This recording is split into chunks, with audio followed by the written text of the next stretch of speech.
One of the reasons we have these parent coffees is really what was just happening. That's just to bring you all together, give you a chance to talk to each other, get to know each other, and start that. We're going to be together for the next 6 years, hopefully, so it's good to do these things. And that's really why we have these. We have a few a year. Try to pick a topic that is hopefully interesting enough that it'll bring some people in and get a chance for you to talk to each other. So today, the topic is talking about getting your boys involved. Many of the boys are already involved, but opportunities to get them involved, as well as talking about the skills they need to make friends. So it's really about making friends. Some of it's about the skills. Ms. Domas will talk about that. Some of it's about the opportunities, because I think about how many boys make friends. They make friends by doing stuff with other boys. And they do things together, they don't even know who the guy next to them is at first, and as time goes on, they're not just doing that thing together, they're also sitting at lunch together, and then they're seeing each other in the mornings, and that's how those friendships start.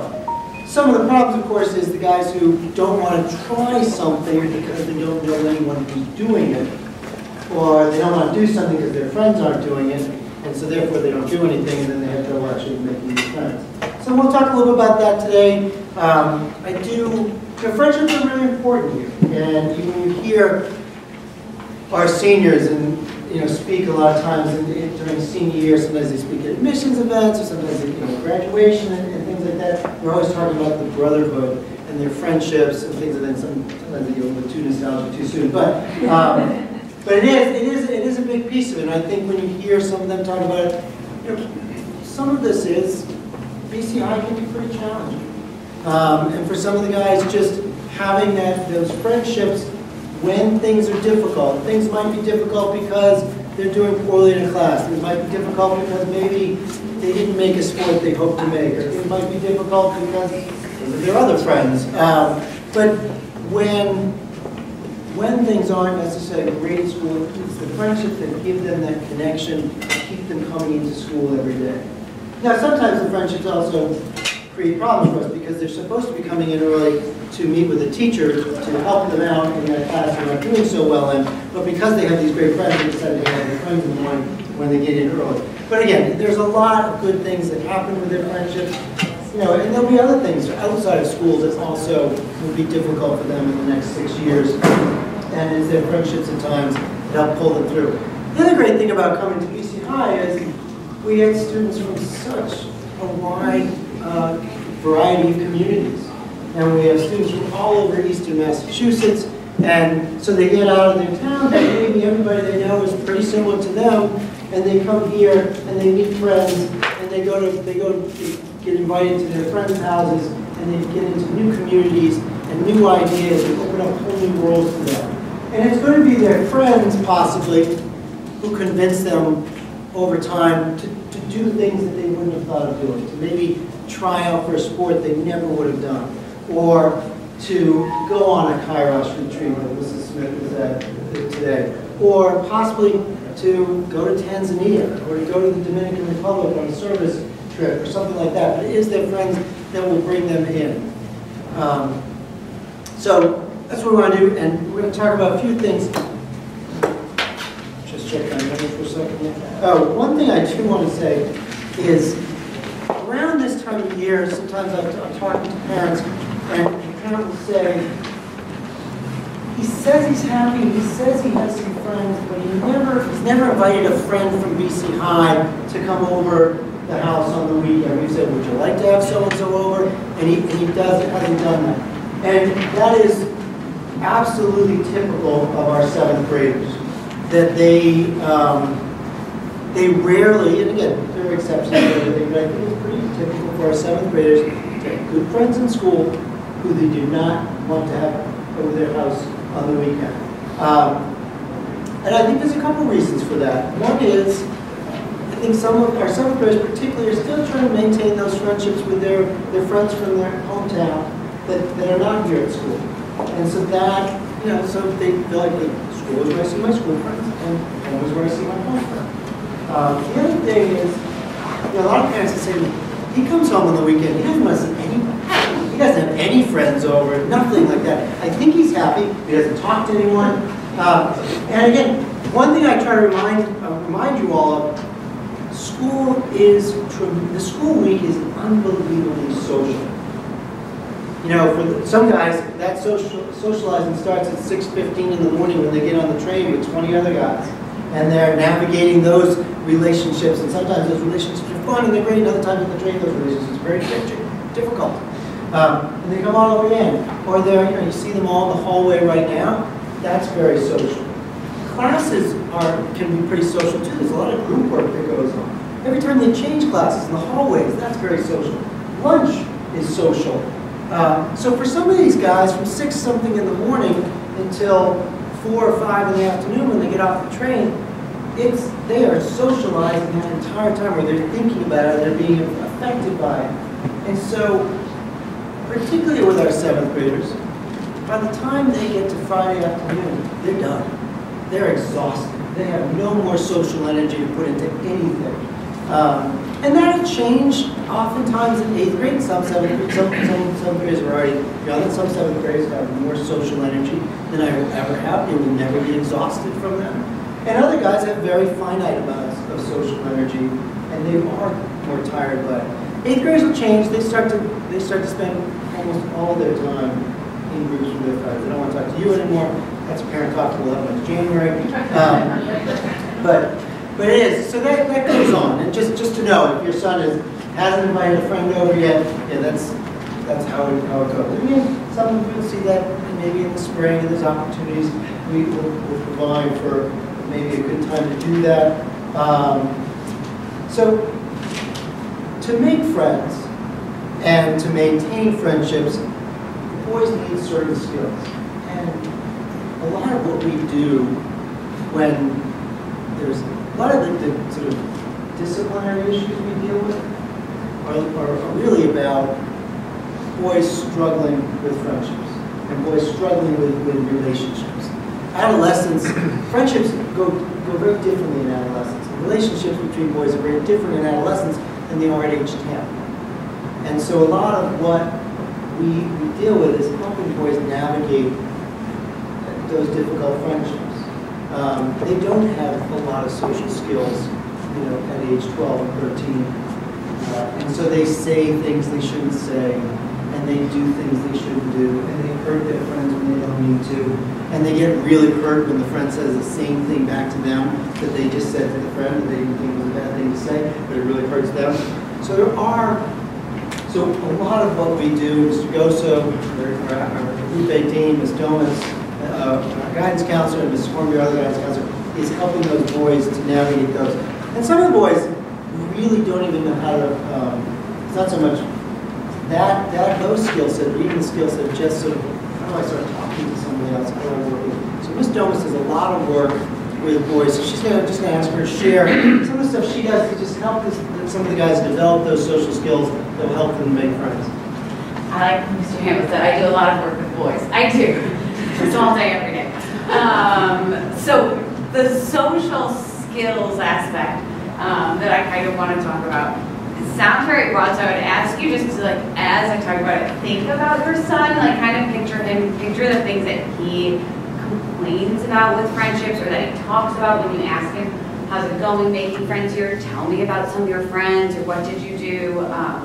You know your son's best. You'll probably hear me say that at other parent coffees when we talk about other things.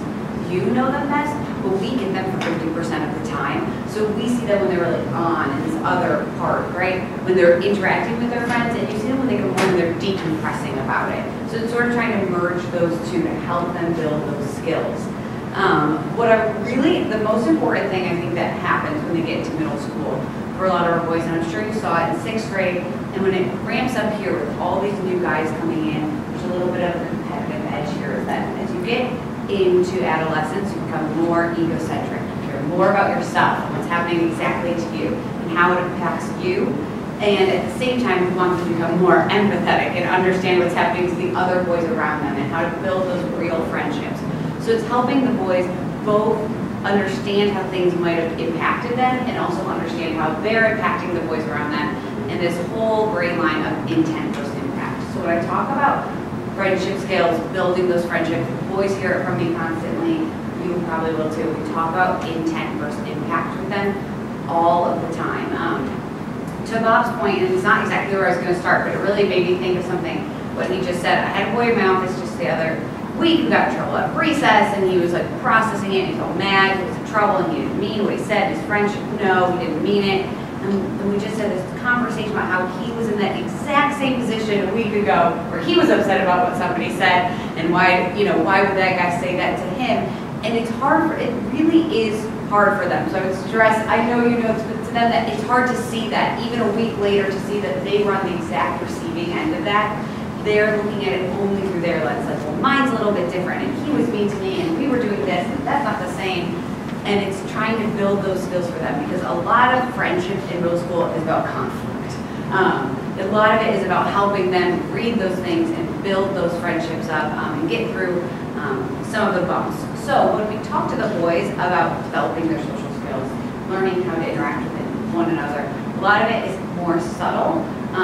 We talk to them about reading body language and giving everybody a turn to talk, but I don't say to them, hey, you know, we need to talk about body language today, because that they're not going to pick up on. We try to do it in sort of different ways. So group projects, what they might come down, you might hear your sons, a lot of them are doing like science group projects right now. The Miller team just did this women's rights project, the guitar project. You might be hearing about these different things that are going on. And it's helping them see that within that, they need to read situations. And listen, my partner didn't do anything, and we just sat in the back of the room and goofed off the whole time. It's like, well, did you make the entire list and spreadsheet and not share it with him on Google Docs? Because that might have caused a little bit of conflict there. And did you pick him because he was your friend and he was funny, or did you pick him because he was somebody good to work with?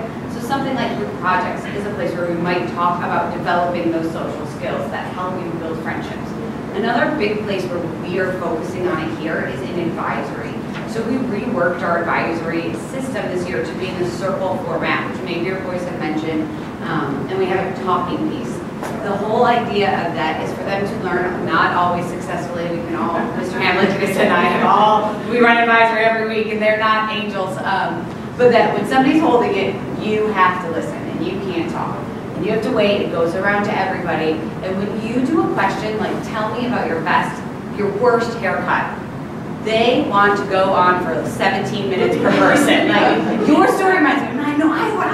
It's like, okay, I'm so excited to hear about all these bowl cuts. But also, we're going to pass it around. We're going to learn this ability that there's a lot of personality coming out in middle school, right? So you might want to be the loudest and the one who has the funniest story in the room, but there's value in hearing the other story in the room, the guy who might not talk as much, or the guy who takes a second to gather his thoughts and get it all together before he can present it. And what we're trying to teach them in this way without them knowing it, right, is that there is value in passing the talking piece and listening to what other people have to say before you say it. That that's a skill that actually helps you in friendship, in work, in life as you go on. And that we think that's important for them to learn. So when we're doing things like that, the teachers, the counselors, you know, the administrators, we're talking about how were you in that situation. So we're taking the skills they're learning, and we get into a conflict moment. But we might be saying to them, Goodness, and I will sit there and say, well, how are you sitting? How are you actually sitting? Act it out for me. Tell me what you were doing. Did you look really mad at him? And then you're confused that he thought you were mad? Like, let's talk about our body language. Let's talk about how we said something. Tell me exactly how you said it to help them actually think through, if that makes sense, right? They see it in one way, in one lens, how it affected them. We're trying to get them to sort of peel back and be observers of what they were doing. So we help them practice in clubs, practice in group work, but you guys can also do a lot at home. What I would say is, as they're developing these skills, is to also work with them on how to listen. As they're getting to this age, they often just want to tell you something right away, even if you're trying to get a point across too, right? So maybe not getting them in trouble or with a sibling, but it's a similar trying to say, hey, and I'll say this to you guys, I need you to wait a second. I was talking to this guy. It's okay. We're going to take turns about it. It sounds very simple maybe, but helping them develop even for a second, you need to listen to somebody. Do you hear how that hurt somebody? Do you hear what they thought you said? And if that's not what you meant, let's talk that about a little bit. So talk to them about how to listen. I I would say verbal communication, but body language is so big. Our boys do a lot of their interacting on social media now, so they can't read the intent in the same way. They're in these group chats, and we are dealing with group chats where, oh, he said one thing and then, piles on, and peeling back from that is hard enough. Then when they're in person, they need to work on those interpersonal skills, how to actually communicate, how to look when make eye contact when you're talking to somebody, not have your arms crossed the whole time. Doing that because they're already sort of up against a battle with a lot of their communication being online, which is tough. So body language, it sounds, if you're watching something, if something happened, you could say, do you see how the body language was in that? Wow, that person looked like really angry. If they say, you were so mad yesterday, Mom, like you were so mad at me, you could say, how did you know? How did you know I was mad at you? Was it what I said? Was it how I was standing? Was it how I looked at you? Where when you walked in the room? Like, how do we know that about people? They're learning that skill. So how do you tell the difference between angry or frustrated? When your sons come up with a situation where they're upset, which I'm sure you've all heard at this point in the school year, probably at least one story of them being annoyed by something somebody said, or this happened in a class and they're frustrated by it. I would, when we problem solve, help them deal with peer conflict, it's harder right now, but to take the reins off a little bit. So come up with some advice and then set them free to try it, right? We want to control a lot of it because sometimes things are going to go badly for them in the situation. They're going to have to hit some of those bumps.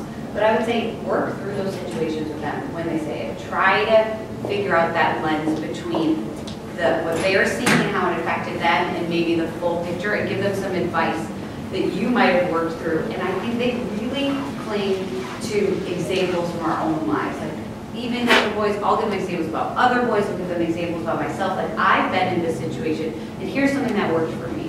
Why don't you try giving it a day? Why don't you not talk to him tonight? I don't think talking on a text message is going to help anymore today. So why don't we take a minute, you can talk to him in homeroom, or you can go talk to your advisor about it before you get to class.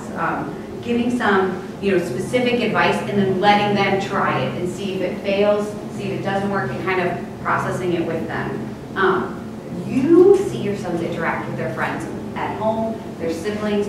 So if you feel like they're missing something, feel like it's not just, middle school conflict, but if you feel like maybe they don't quite read the situation right, that you've seen a couple times where, they're making a joke, they're still telling the joke when the group's moved on, and they're like really trying to do it still, and it's really kind of painful to watch sometimes. Like, no, they don't want that joke anymore. If that's happening, you can come to me, come to the advisor. We run groups to talk about this. We run introvert groups, we run social skills groups, we try to combine them. We talk about it even in clubs sometimes, about trying to get guys to stop for a second and say, hey, do you notice they're not laughing anymore? Let's talk about that, right? We work on those skills with boys, both explicitly and implicitly with them about what's going on. So if that's something you think is a more significant issue, you can come talk to us.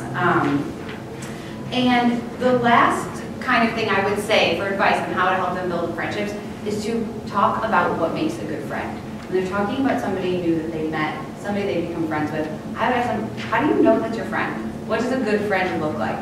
If they're talking about somebody that is their friend, but you're concerned that like there's nothing real there, that person maybe makes them feel bad, they're actually the butt of a joke, try to push them a little bit on how is that person your friend? Give me an example when they did something really helpful for you, when they helped you out, when they were a good friend.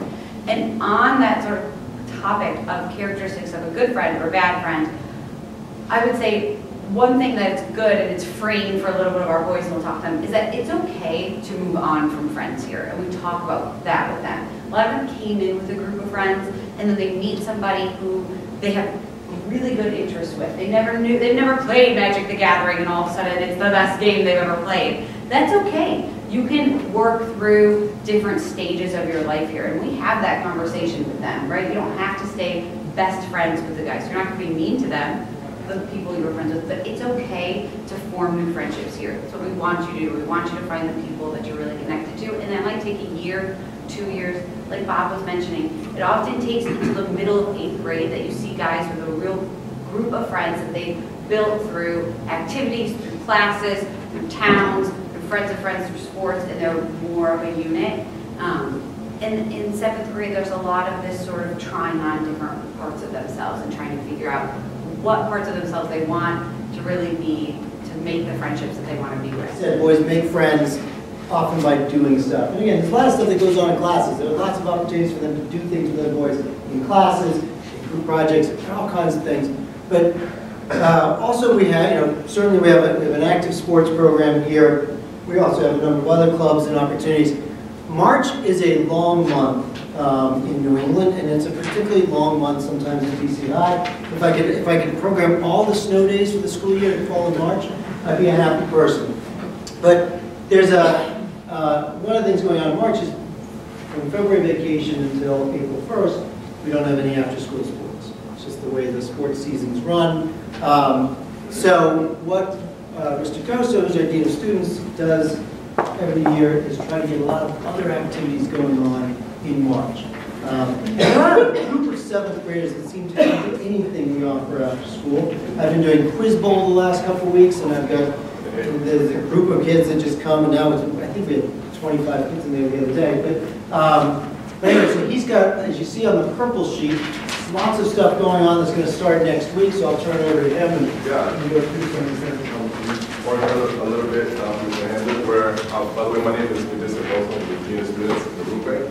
I also am the person that helps to coordinate, organize our extracurricular program. So whether that's an activity or a club that meets during the reflective period during the day or after school. So as you heard from Mr. Hamlet, we're at a time of year now where there isn't much going on. We're in between seasons. Winter sports ended a few weeks ago, and spring sports doesn't start until April. So we have a real opportunity to sort of step up our efforts to try to increase participation and engagement of our students. Especially for those students who might not have another opportunity throughout the year for sports because of other obligations.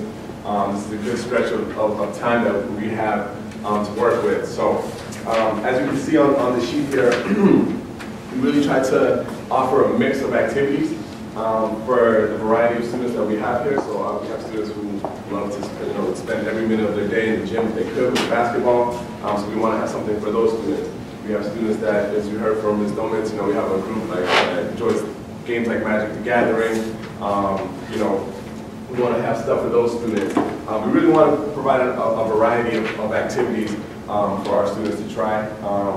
And as you heard this morning, the clubs and the activities are a great way for students to meet other like-minded individuals who they might not have another opportunity to engage with. So it's a great opportunity for them to work on some of the skills that we've heard a little bit about this morning.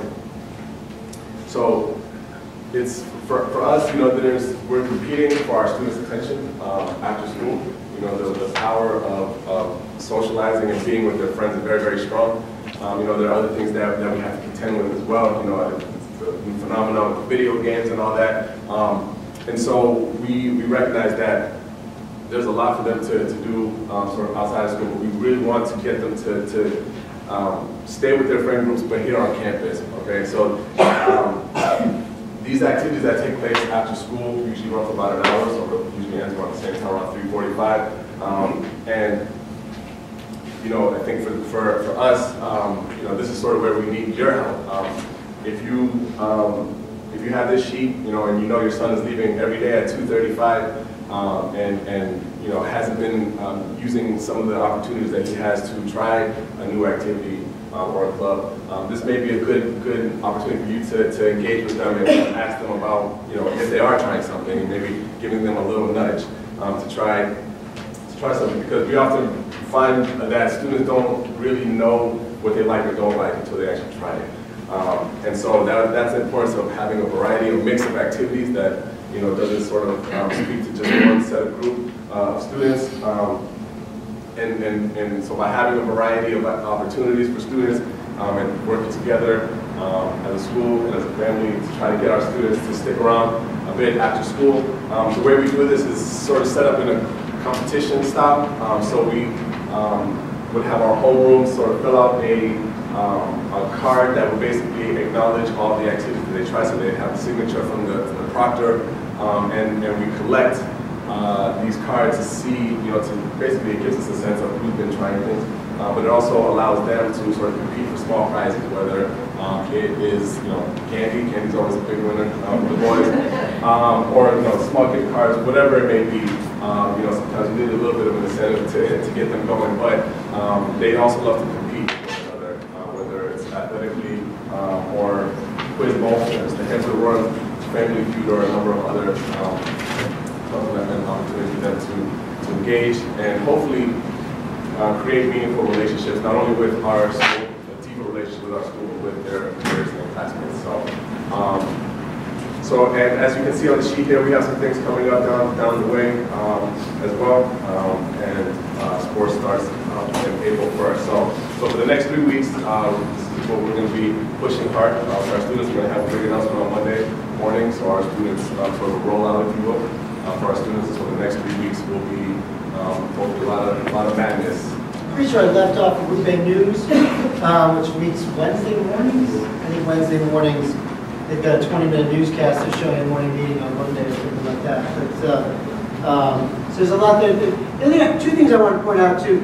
There's a dance a week from Friday.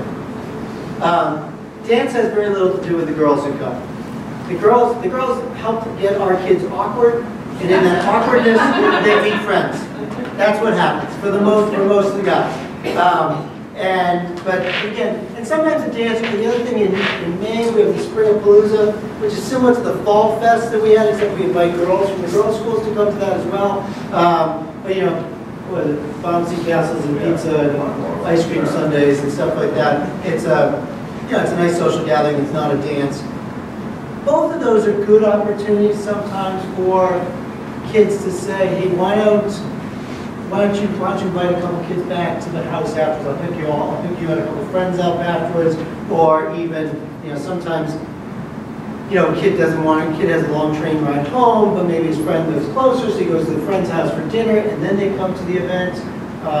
So those are good ones to encourage. And again, sometimes they're nervous about, some guys are not nervous about coming to the dances. They're coming to the dance, they've already invited 3 girls, they got their friend inviting 3 more because they know 6 girls, but because they can invite up to 3.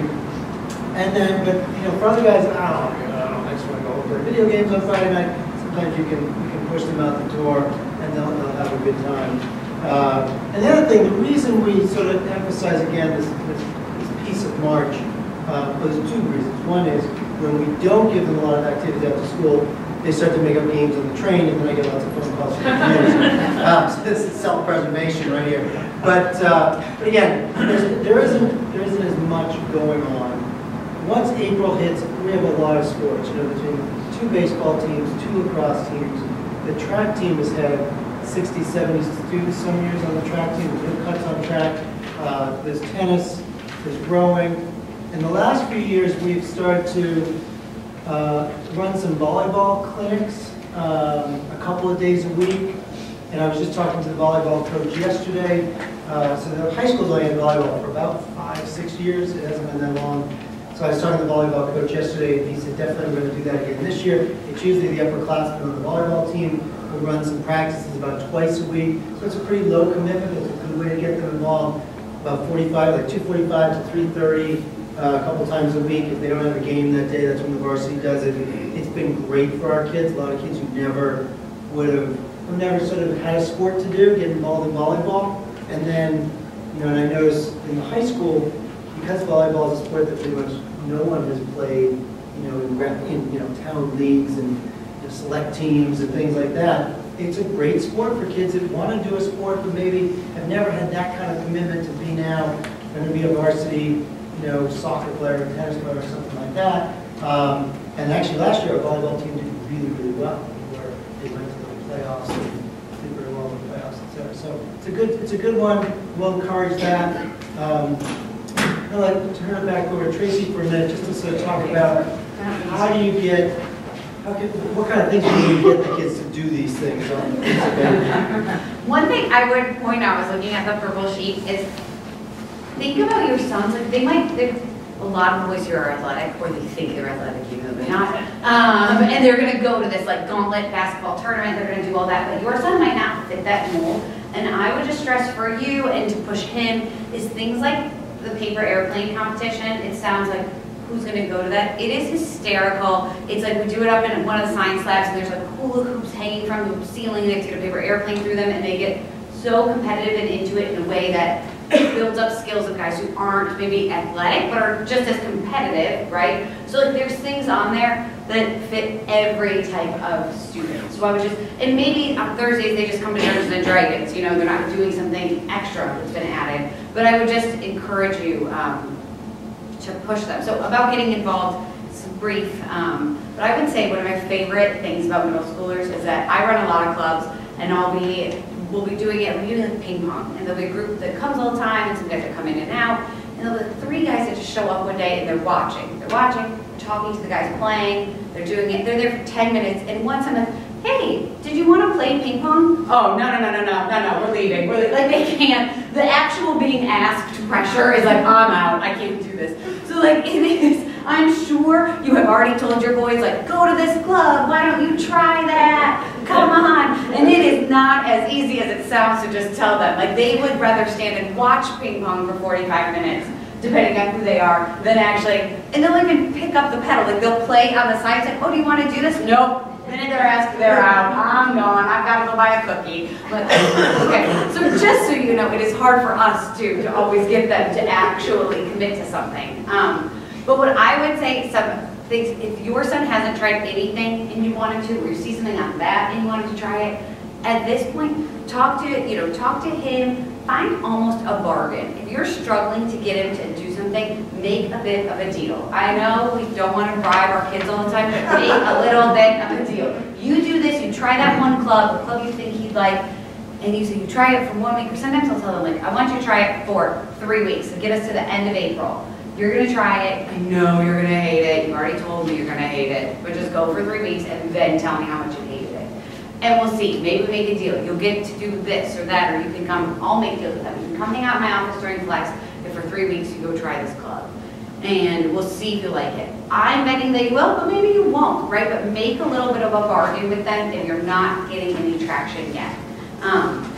They hear about these things, they hear kids going. I think Mr. Hamlet is right. We have a 7th grade class, there's a group of some of them that are just like willing to try anything, which is good because you look into a room if you're a guy walking by and there's warm bodies in there, so it feels a little bit less intimidating. But I would stress too that it is hard to join something if you don't know anybody in that room. You don't know that teacher, if it happens to be a teacher you never talked to, somebody you don't know. It's much easier to say, hey, go try that club than to walk in it when you're 12 and you don't know those boys and they're all doing it.